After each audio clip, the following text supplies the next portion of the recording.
देश का सर्वश्रेष्ठ Hindi news channel TV 100।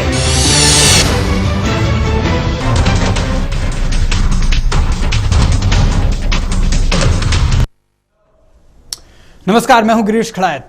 Budget के बहाने सदन के भीतर संग्राम लगातार जारी है। सदन के अंदर जो कुछ हो रहा है या फिर सदन के बाहर जो कुछ हो रहा है, तस्वीर दरअसल जिस तरह से विधानसभा के भीतर बन रही है उसके जरिए यह भी जताने की कोशिश की जा रही है कि आखिर सदन चलने कौन नहीं दे रहा है। सदन की कार्यवाही 5 दिन बाद भी सही तरीके से नहीं चल पाई। हालांकि 5वें दिन दूसरे हाफ में जरूर कुछ काम हुआ, लेकिन जो स्थितियां हैं या जिस तरीके से उम्मीद लोगों को थी या जनता को थी या खुद सियासी पार्टियों को थी, शायद उस उम्मीद के साथ ये बजट सत्र नहीं चल पा रहा। लेकिन तमाम कोशिशों, तमाम दावों के बावजूद आरोप प्रत्यारोप का सिलसिला भी चल रहा है और सवाल एक दूसरे पर खड़े किए जा रहे हैं। मुद्दा फिलहाल बजट का ही है। बजट के बहाने यह भी जताने की कोशिश की जा रही है कि कहां नाराजगी है, कहां गुस्सा है और कहां गुस्सा जाहिर किया जा रहा है।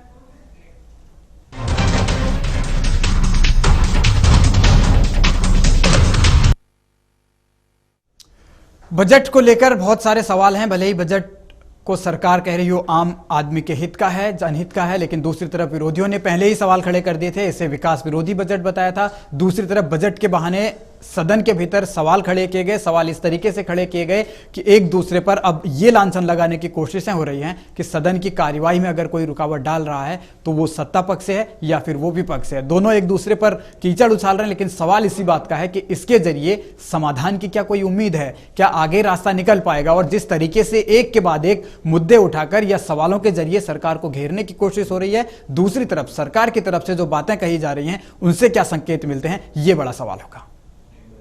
विपक्ष सदन नहीं चलने देना चाहता है। अन्य दिन कार्य स्थगन प्रस्ताव आदि पर उन्होंने नहीं चलने दिया, हमने उसे नजरअंदाज कर दिया।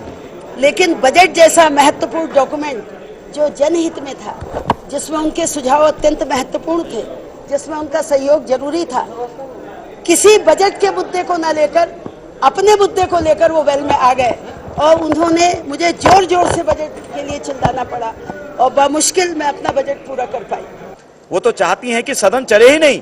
कल बजट पर मेरा विरोध हो गया तो अब कुछ भी नहीं चलना चाहिए। वो सुबह से आज इसी में बहुत परेशान थी, जबकि उनका व्यवहार पहली बार मैंने ऐसे देखा। या हो सकता है कि उम्र का हो या कुछ भी हो, ये पहली बार मैंने ऐसा देखा है। जबकि लोकतंत्र में ऐसा होता नहीं, हंसी मजाक होती, सब कुछ होती। कल जितनी बात हो गई हो गई। हम तो आए दिन विरोध करते हैं, 310 की हम सूचनाएं लाते हैं। अगर हर बार संसदीय कार्य मंत्री या ट्रेजरी बेंच से कोई डराएगा तो आखिर हमने इस प्रदेश की रक्षा करने की जिम्मेदारी ली है। हम विपक्ष में हैं, हम डरने वाले नहीं हैं, किसी से घबराने वाले नहीं हैं। संसदीय कार्य मंत्री और नेता प्रतिपक्ष के इन बयानों के बाद ये समझ पाना बेहद मुश्किल है कि उत्तराखंड विधानसभा की कार्रवाई में रुकावट कौन डाल रहा है। तकरार का दौर 28 मई से ही लगातार चला रहा है। बार पलटवार भी हो रहे हैं, लेकिन बजट सत्र के 5वें दिन सदन में संग्राम की नौबत आ गई। सवाल पीठ के खिलाफ जाने का उठा और संवैधानिक परंपराओं को तोड़ने की बात भी सामने आई।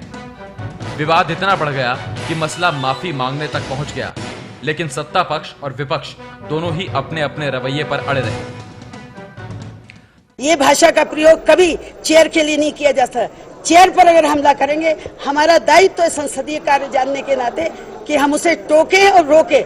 यदि उस पर उन्हें उत्तेजना दिखानी है तो मैं समझती हूँ उन्हें संसदीय परंपरा सीखने की जरूरत है।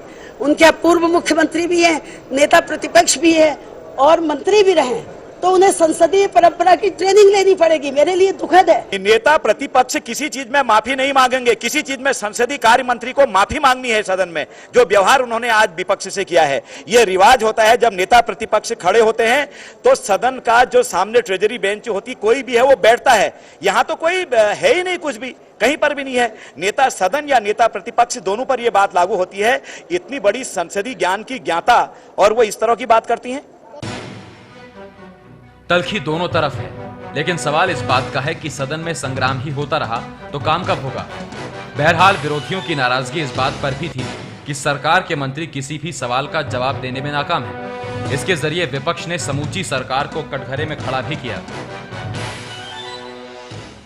हमने बेरोजगारी के संबंध में एक प्रश्न यहाँ पर आया कि क्या 8वीं पास और 10वीं पास शिक्षित बेरोजगार होंगे, नहीं होंगे। इसका कोई उत्तर नहीं आया। सरकार बेरोजगारों के प्रति, शिक्षित बेरोजगारों के प्रति गंभीर नहीं है। कोई सवाल का जवाब सरकार के पास नहीं था। मैं सरकार की निंदा करता हूं।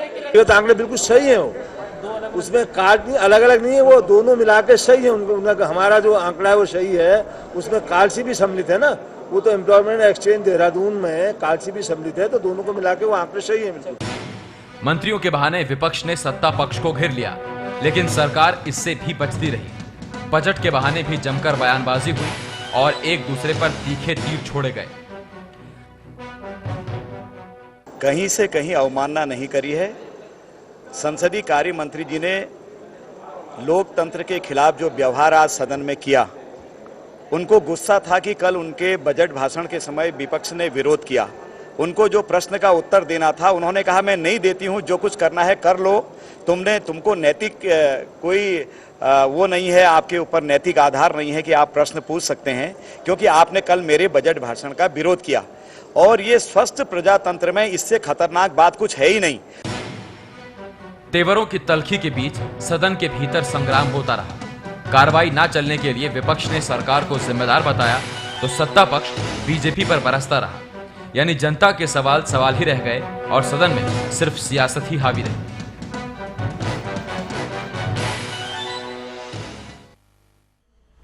ये दरअसल स्थिति सदन के भीतर हुई, लेकिन सवाल इस बात का है कि इस तरीके से अगर कार्रवाई